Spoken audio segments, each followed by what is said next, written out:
Bueno, pues vamos a empezar a ver esto del aparato respiratorio, ¿no? ¿Qué onda con cómo funcionan los pulmones? ¿Qué es lo que hacen? ¿Qué onda con la hemoglobina y todas esas vaciladas? Y entonces, fíjense que cuando uno estudia el aparato el aparato respiratorio, al menos me ha servido mucho dividirlo su estudio dividirlo en 4 partes, ¿no? Y entonces vamos a ver una parte a la que vamos a llamar ventilación. Luego que analicemos ventilación, vamos a estudiar el intercambio, fíjense bien, el intercambio de gases en la membrana alveolo-capilar, ¿no? Luego, fíjate bien, vamos a estudiar el transporte de gases en sangre, transporte de gases en sangre. Cada uno de estos temas es muy interesante, a mí se me hacen muy interesantes todos estos temas, ¿no? Y luego vamos a ver cómo, fíjese bien, cómo el sistema nervioso central regula la ventilación, cómo el sistema nervioso central modifica la ventilación. Entonces lo primerito que vamos a analizar o lo primerito que vamos a estudiar es esto que se llama ventilación. Y si yo les pregunto qué es la ventilación, ¿qué podrían contestarme? ¿Qué podrían decirme? ¿Qué se les ocurre? ¿Qué onda con la ventilación? ¿Quién me puede decir qué es la ventilación? A ver, platíquenme. Es el desplazamiento de los volúmenes de aire. Es un desplazamiento desde la de los atmósfera a volúmenes. los pulmones.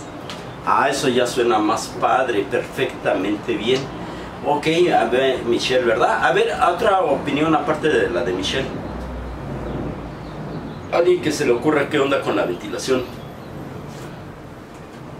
¿Puede ser el flujo de aire de la atmósfera a los alvéolos? Pues más o menos ya lo tienen, fíjense bien, fíjense bien.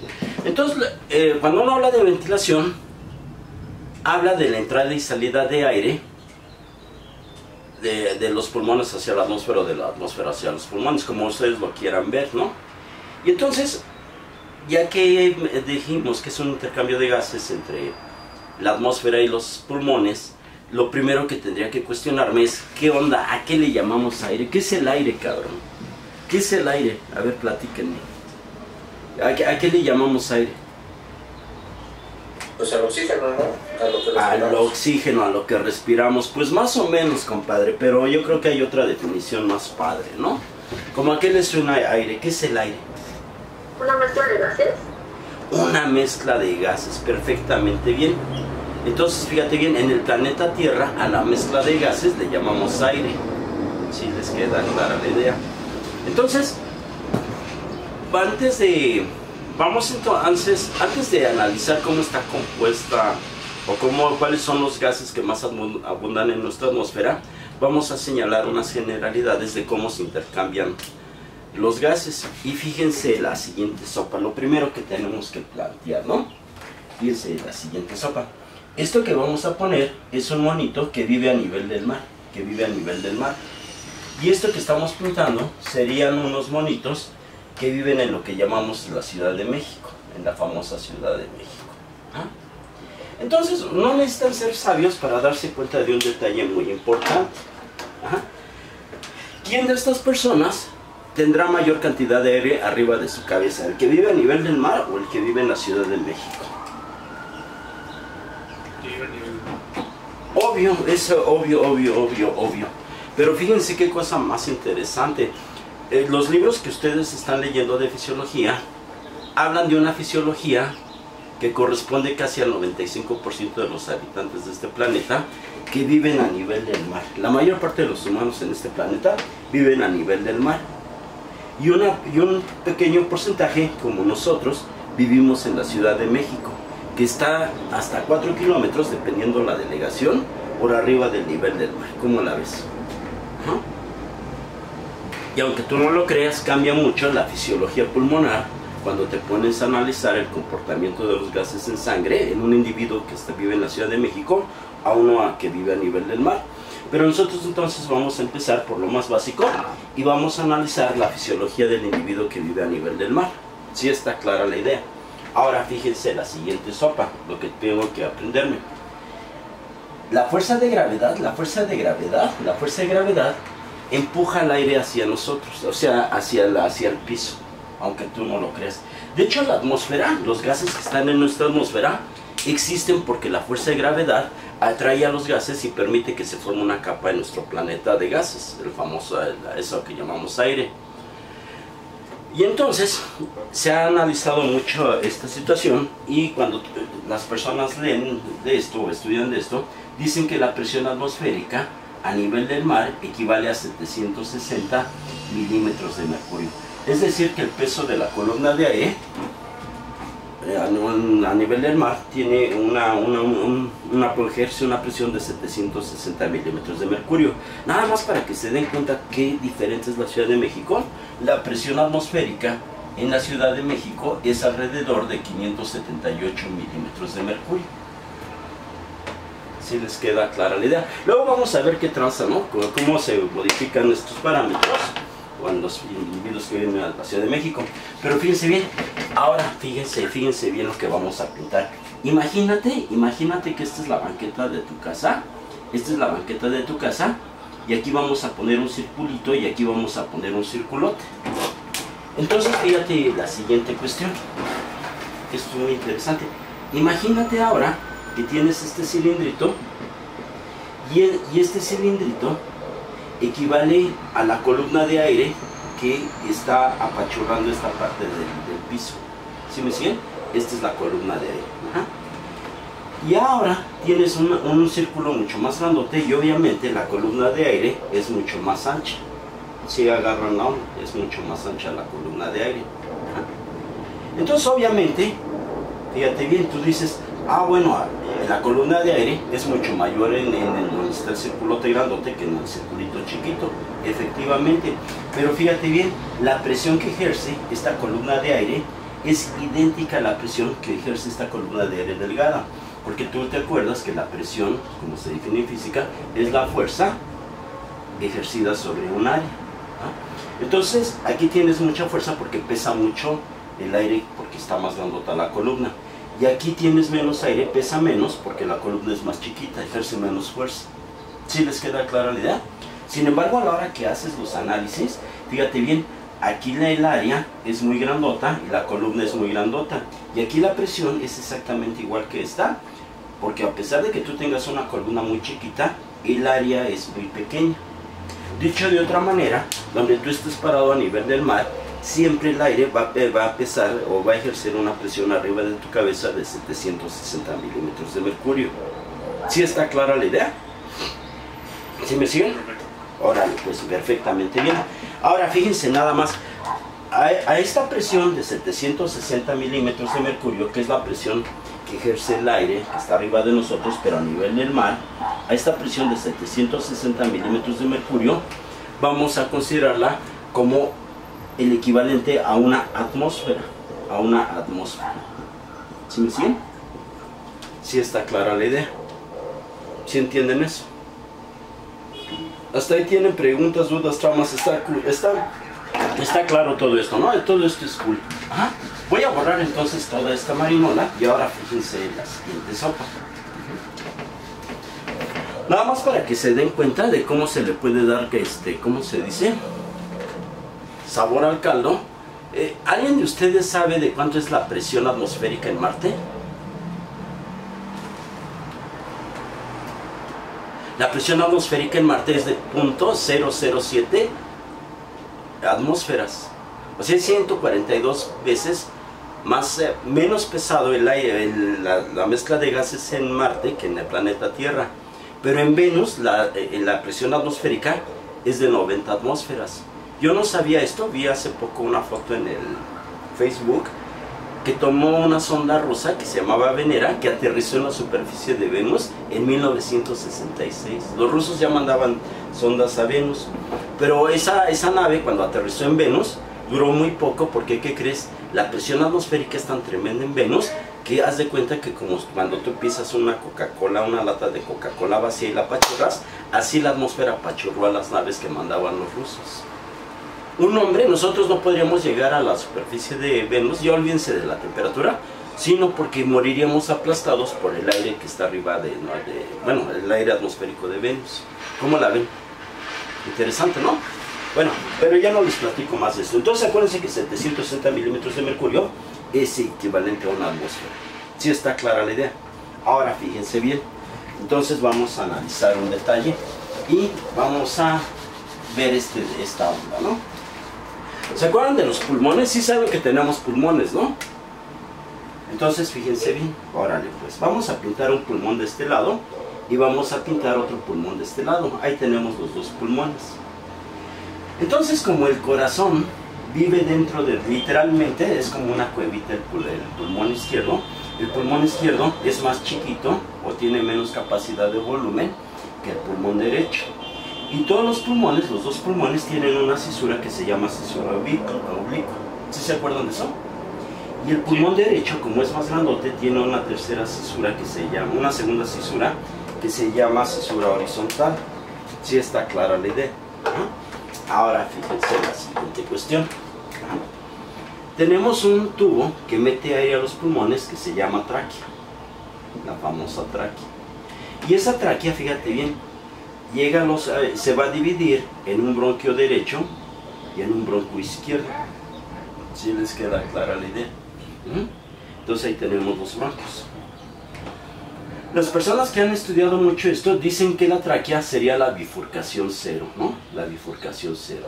Y entonces, cuando tú elevas un número, bueno, vamos a poner que la tráquea sería la bifurcación cero y los bronquios serían la bifurcación 1.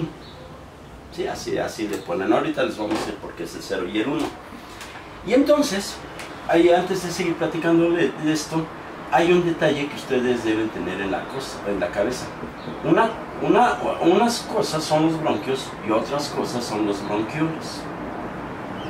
Sí les queda claro. ¿Qué diferencia hay entre bronquios y bronquiolos? ¿Quién me dice? ¿Quién sabe? ¿Podría ser la cantidad de cartílago que se encuentra? Papacito, no podría ser. César, es la cantidad de cartílago, es la presencia de cartílago. Entonces fíjate bien, los bronquios tienen una cáscara, tienen tejido cartilaginoso que los cubre, y los bronquiolos no tienen cartílago. Pero fíjate la siguiente cuestión. Las personas que han estudiado mucho esto han observado que de la bifurcación 2, fíjate bien, de la bifurcación 2 a la bifurcación 10 son bronquiolos, y de la bifurcación 11 a la bifurcación 19 son bronquiolos. ¿Sí les queda clara la idea? Ahora, fíjense bien, tenemos otra cosa más allá de los bronquios, de los bronquiolos, que son los sacos alveolares. Los sacos alveolares. Y los, bueno, vamos a poner, no sacos, vamos a poner mejor conductos alveolares. Conductos alveolares, y estos van de la bifurcación 20 a la bifurcación 22. ¿Sí me explicó? Y la última bifurcación que existe es la bifurcación 23, en donde se encuentran los sacos alveolares. Vamos a poner aquí los famosos alveolos. ¿Sí? Si tú quisieras calcular el número de alveolos que tenemos, cabrón, fíjate bien, deberías dividir, agarras de 2 de base, porque siempre se va bifurcando al doble cada una de estas ramificaciones, y lo elevas a la potencia 23, y esto te daría el número de alveolos que tenemos. Si les queda clara la idea. Entonces fíjense en la siguiente cuestión. El aire de la atmósfera, el aire que respiramos, se mete por toda esta tubería y es a nivel de los sacos alveolares donde se intercambian los gases con los vasos capilares pulmonares. Ahorita vamos a platicarles esta onda. Ahora, un detalle, fíjense bien, un detalle bien cañón. Acuérdense también, fíjense bien, a ver, pregunta de examen de residencia y de inteligencia. En los niños chiquitos ocurren luego cosas muy gachas y por descuido de los padres siempre, nunca pierdan de vista eso. Por descuido de los padres, a veces los niños se meten cosas a la boca y se las meten a la boca, monedas, canicas y todo eso. Entonces, cuando el objeto no es muy grande, que le tape la tráquea y asfixia al niño, cuando el objeto es más pequeño, se va hacia los bronquios. Pero ¿por qué siempre se irá preferentemente hacia el bronquio derecho? ¿Por qué es el bronquio derecho Porque que es se el que está tapa? más recto. A ver, dime, Andrea, Alondra. Es porque está más recto y el otro está como más inclinado. Perfectísimamente bien. La tráquea viene así y prácticamente sigue el bronquio derecho. El izquierdo está angulado. Perfectamente bien. ¿Se acordarán de esos pequeños detalles? Sí. Perfecto, ok. Sí. Entonces fíjense lo que vamos a pintar ahora. Vamos a agarrar, vamos a pintar un pulmón, ¿sí me siguen? Y este pulmón, esto representa un alveolo, Ajá. Entonces vamos a poner aquí el alveolo. Obviamente este es un dibujo esquemático y aquí podríamos poner el famoso, ¿cómo se dice? El capilar, en donde ocurre el intercambio de gases entre el alveolo y los gases del capilar y viceversa. Y ahorita vamos a platicar de esto. Fíjate la siguiente sopa. Si tú agarraras todos los alveolos, si tú agarraras todas las membranas alveolares, si tú agarraras un alveolo y lo desenrollaras como si fuera una tortilla y lo unes con otro alveolo y otro alveolo, ¿de cuánto creen que llega a ser el área de la superficie alveolar? El área de intercambio de gases. ¿Cuántos se imaginan? ¿Cuántos metros se imaginan? ¿Quién me platica? ¿O ya no me están oyendo? Como de 80 metros cuadrados, algo así. Ay, mamacita, ¿de dónde sacaste esa información, Michelle? Es correcto, ¿eh? Es correcta. Lo digo que estudiando. Sí. Perfectamente bien, fíjense nada más para que se den cuenta. Una cancha de tenis, que son chiquitas, tiene más o menos 276 metros cuadrados. Y la superficie de los alveolos es de 80 metros cuadrados. Es decir, que equivaldría más o menos como a la tercera parte de una cancha de tenis. Siempre que vean una cancha de tenis digan, ah, no más, que es la tercera parte de la cancha de tenis, equivale al área de los alveolos donde se intercambian gases. ¿Sí está clara la idea? Bueno, entonces ahora fíjense la siguiente cuestión. Vamos a borrar este capilar. Y antes de ver qué onda con la sangre y todos estos rollos, tenemos que analizar un detalle. Fíjense bien, la presión atmosférica no se puede modificar, no se modifica, ¿no? La presión atmosférica a nivel del mar permanece constante y tiene un valor de 760 milímetros de mercurio. Si está clara la idea. Y entonces hay una cuestión importante. Para que entre, fíjate bien, para que ingrese el aire a los alveolos, la presión intraalveolar debe ser menor de 760 milímetros de mercurio. ¿Sí pueden entender eso? O sea, sí está clara la idea, ¿no? Para que el gas salga, para que el aire salga de los alveolos, la presión en los alveolos debe ser mayor de 760 milímetros de mercurio. ¿Sí entienden esa onda? ¿Sí les queda clara la idea? ¿Sí? Ahora fíjense bien, cuando tú haces una espirometría, en un paciente, en una persona, observas que los trazos que te da una espirometría, esto lo van a ver ustedes, constan de unas ondas así sinusoidales, de unas armónicas, ¿sí? Y entonces cuando estás tomando la espirometría, esta parte equivaldría a lo que tú conoces como la inspiración. Vamos a poner aquí inspiración. Y esta parte sería la expiración. Es decir, que un ciclo respiratorio cuenta con una parte de inspiración meter aire a los pulmones, expiración sacar aire de los pulmones. ¿Sí les queda clara la idea? ¿Sí me siguen? Ahora, fíjense bien, necesito su pinche inteligencia aquí. Cuando ocurre esto, cuando tú estás mapeando la ventilación de un individuo, fíjate bien, en este momento, en la fase ascendente obviamente está entrando aire a los pulmones y en la fase descendente está saliendo. Pero fíjense bien, durante el fenómeno ventilatorio hay una parte en donde está igualada la presión atmosférica con la presión intraalveolar. ¿Sí les queda clara la idea? La presión intraalveolar y la presión atmosférica están igualadas.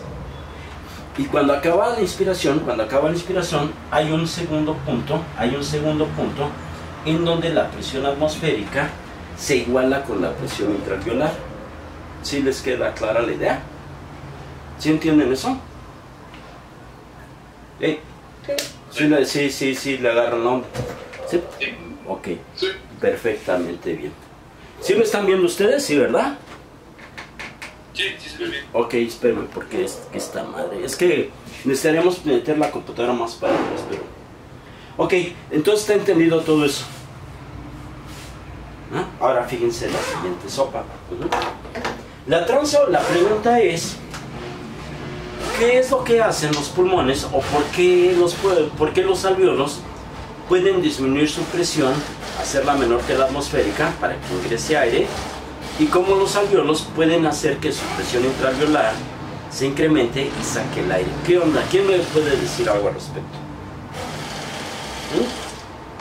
¿Quién me platica? No se amontonen, ¿eh? Pues depende del grado de expansión que tengan y de la cantidad de gas que contengan, ¿no? A ver, vámonos por partes, fíjense bien. Entonces, hay un detalle muy importante, fíjense. Vamos a pintar una caja torácica, pero la vamos a ver de lado. Estas pretenden ser las vértebras, estas son las vértebras de esa caja torácica. Estamos pintando vértebras. Y aquí también voy a poner otras vértebras, vamos a poner otras vértebras, ¿no? Aquí ponemos otras vértebras. Y aquí están otras vértebras. Fíjense, ¿sabían ustedes que a los médicos antes les decían galenos? ¿Habían oído hablar de ese nombre, de que a los médicos les dicen galenos? La neta, ¿no? Bueno, a mí todavía me tocó personas grandes que decían, ahí viene el galeno, ¿no? Bueno, galeno, aunque no lo creas, le dicen en muchos sitios de habla hispana a los médicos. Les dicen galenos. Y les dicen galenos en honor a Claudio Galeno. Claudio Galeno fue la persona que más contribuyó en la época antigua con el conocimiento de la ventilación. Y muchas de las cosas que vamos a ver aquí, él las descubrió. Fíjense nada más lo que observó Claudio Galeno. Claudio Galeno vivió como en el siglo 100 antes después de Cristo, y él era famoso porque era médico de gladiadores del circo romano, y ahí hizo mucha fama. Luego les platicaré más de esto, ¿no? Entonces fíjense la siguiente cuestión. Vamos a pintar las costillas. Fíjense bien, estoy pintando las costillas, estoy pintando costillitas de un individuo. Ahí están las costillitas. Y vamos a pintar los pulmones. Vamos a pintar los pulmones. Los pulmones están obviamente dentro de la caja torácica. Y aquí estarían los pulmones. ¿Se alcanzan a ver? Ahí están los pulmones. ¿Se ve que está el rojo esto? Sí, se ve. Órale, perfectamente bien. Fíjate la siguiente, lo que descubrió Galeno, eso fue muy interesante. Y luego, fíjense bien, vamos a poner otro dibujo en donde las costillas tienen otra posición. ¿Cómo estoy pintando las costillas aquí? ¿Cómo estoy pintando las costillas? Rectas, están rectificadas, ¿no? ¿Sí está clara la idea? Y entonces, fíjense bien, voy a poner ahora el pulmón, voy a pintar el pulmón dentro de las costillas. Vamos a pintar el esternón, aquí para darle sabor al caldo. Y ahí está el esternón, y aquí vamos a pintar el esternón. Fíjense qué cosa más interesante. Galeno observó hace más de 2000 años casi, bueno, casi 2000 años, él observó que el aire ingresaba a los pulmones cuando las costillas se rectificaban, se ponían horizontales, se ponían rectas. ¿Sí me explicó? Y que el aire salía de los pulmones cuando las costillas tendían a ponerse hacia abajo. ¿Sí está clara la idea? O sea, hacia arriba y hacia abajo, ¿no? Y entonces, él observó que el ingreso de aire a los pulmones se acompaña de un incremento del diámetro anteroposterior de la pared del huacal, de la parrilla costal. ¿Sí les queda clara la idea? O sea, se incrementa el diámetro anteroposterior de las vértebras hacia el esternón, y el aire sale cuando disminuye el diámetro anteroposterior. ¿Sí está clara la idea? Quiere decir que durante la inspiración, fíjate bien, durante la inspiración, lo que ocurre es una horizontalización de la caja torácica. ¿Sí está clara la idea? Y durante la expiración disminuye la caja torácica, las costillas apuntan hacia abajo. Sí, sí les queda clara. Lo más interesante es que los músculos inspiratorios lo que hacen es elevar la caja torácica, es decir, subir a las costillas. ¿Sí me explicó? Todos los músculos que suban las costillas, que la rectifiquen, vamos a considerar que son músculos inspiratorios. ¿Sí está clara la idea? Mientras que todos los músculos que disminuyan el diámetro anteroposterior, vamos a considerar los expiratorios. Ahora, aquí hay un detalle muy importante, fíjense bien. Si ustedes leen sus libros de fisiología, les van a decir que hay músculos inspiratorios y músculos expiratorios. ¿Sí está clara la idea? Músculos inspiratorios y músculos expiratorios. Pero la neta del planeta, hay que ver con mucha reserva esto, porque la respiración, la ventilación, la entrada de aire, solamente en condiciones normales ocurre por la contracción de un músculo que es el diafragma. Ahorita les vamos a platicar. Y cuando te dicen que tienes que aparte del diafragma tienes músculos inspiratorios, debes de ver esa información con mucho recelo, porque los demás músculos, tanto inspiratorios y expiratorios, solamente se activan en condiciones de emergencia cuando la presión parcial de oxígeno, la presión parcial de toda la concentración de oxígeno de tu organismo, disminuye a valores muy por debajo de lo normal. ¿Sí les queda claro? O sea que los músculos que llamamos inspiratorios y expiratorios solamente se van a activar cuando disminuye la presión parcial de oxígeno. La entrada de aire a los pulmones depende de la contracción del diafragma. Fíjense bien, vamos entonces a compartirles esta figura. Y fíjate qué cosa más interesante. El diafragma, cabrón, el diafragma se parece a un pinche paraguas, aunque no lo creas. Cuando tú extiendes fíjense bien, cuando tú extiendes el paraguas, se ensancha bien cañón. La contracción del diafragma es como un paraguas. O sea, es como si abrieras un paraguas, ¿no? Pero al abrirse, aumenta mucho el diámetro anteroposterior. ¿Sí está clara la idea? Se han visto que el diafragma en su parte central tiene un corazón de cartílago, ¿no? Y alrededor del diafragma está el tejido muscular que está anclado a la parrilla costal. Sí les queda claro ese concepto. Ahora, fíjense la siguiente cuestión. Vamos a dejar de compartir esto. Vamos a enseñar otro detalle muy interesante.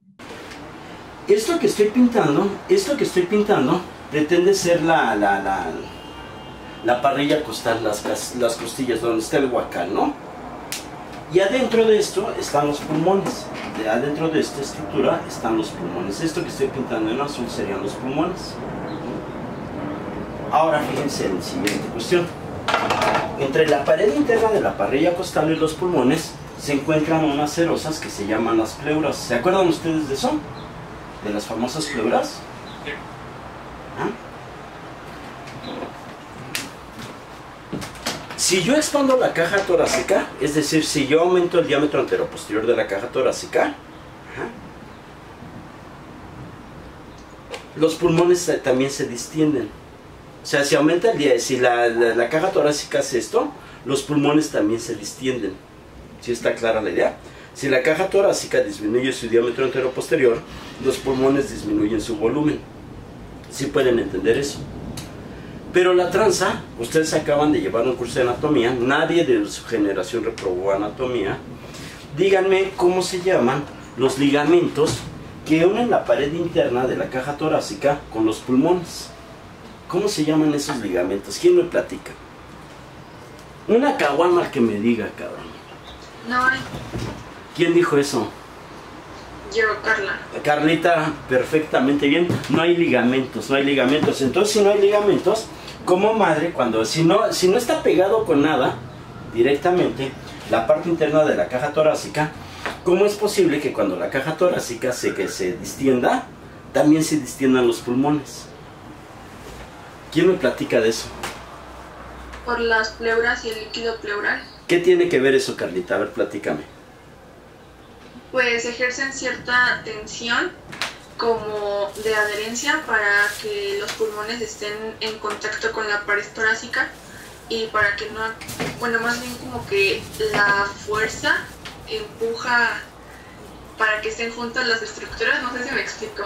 Ay, por ahí vas. Fíjate bien, vamos entonces. ¿Ven esta bolsa? ¿Ven esta bolsa? Es una pinche bolsa cualquiera. ¿Ah? Entonces, fíjense bien, voy a agarrar y voy a pegar la bolsa en el pizarrón, cabrón. ¿Sí me siguen? Voy a pegar la bolsa en el pizarrón. Y entonces resulta que la bolsa no se pega en el pizarrón. Pero fíjense lo que vamos a hacer ahora. ¿Esto qué creen que sea? Agüita, ¿no? Entonces vamos a echarle un puche al agua y fíjense lo que voy a hacer ahora. Voy a agarrar tantita agua y la pongo ahí. ¿Ya vieron? ¿Y ahora qué crees? Ahí voy. ¿Qué le pasó a la bolsa? Se quedó pegada. Bueno, si estuviera lisita se quedaba pegada. Vamos a dejarla ahí. Se queda pegada, se queda pegada, se queda pegada. Si tuviera una cartulina de padre, pues se quedaba pegada ahí. ¿Por qué se pegó? Si no le puse pegamento, ¿por qué se quedó pegado? ¿Quién me platica? ¿Quién me dice? Porque no hay aire entre el pizarrón y la bolsa. ¿Y eso qué, Carlita? Pues al contrario, actúa el aire sobre la bolsa para que se quede pegada al pizarrón. A ver, vámonos por partes, ¿no? Déjame limpiarle aquí. Fíjense bien, fíjense bien. Aquí viene lo más interesante. Aquí viene la tranza. Ajá. Si este experimento yo lo hiciera en la luna y hiciera lo mismo, pusiera agua y luego pusiera la bolsa no se pegaría, aunque yo hubiera puesto agua. Y no se pega porque no hay atmósfera. Cuando pongo el agua, fíjate bien, cuando pongo el agua y pongo la bolsa, el aire que estaba entre la bolsa y el pizarrón se va porque queda una capa de agua. Ajá. Y la bolsa queda pegada porque la presión atmosférica y la atmósfera está pegándola al pizarrón. A graficar de nuevo nuestro ciclo ventilatorio.